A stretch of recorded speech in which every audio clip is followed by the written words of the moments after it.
नाज़रीन, अवांखे आम ख़बर पनो आकिल खां माका ऐं चाचड़ बिरादरी जी बिंदुरनि में हलंदड़ खूनी तकरार जो जरगो थियो आहे। अवांखे ॿुधनि त जरगो हाजी खान चाचड़ बाबुल भइयो ऐं मोहम्मद बख्श महर जी सरपंची हेठि थियो आहे। अवांखे ॿुधनि त जरगे दौरान गुलशन माको वारी धुर ते 1 करोड़ 50 लख रुपया ॾंड विधो वियो आहे।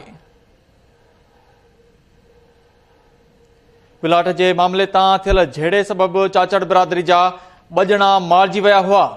इन हवाले सां वधीक तफ़सील लाइ असां लाइन ते मौजूद आहे पनो आकिल मां केटी न्यूज़ जो रिपोर्टर मुनीर डहियो। जी मुनीर, अपडेट कजो।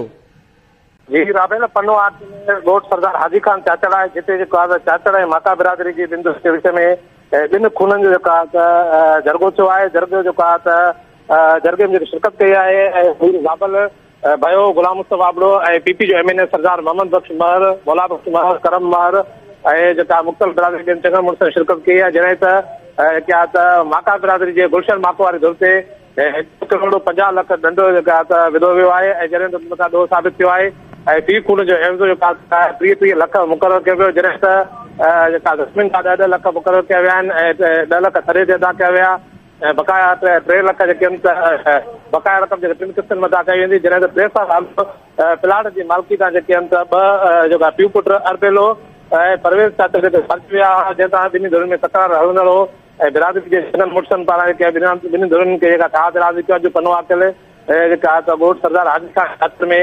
जेके माका ऐं चाचड़ बिरादरी जी 2 धुरनि में जरगो थियो आहे, जंहिंमें जेके माका बिरादरी जे गुलशन माको वारी धुर मथां 1 करोड़ 50 लख ॾंड विधो वियो आहे। 2 धुरियूं जेका कीर्तन थी वियूं आहिनि। वॾी महिरबानी अपडेट करण लाइ मुनीर रहियो।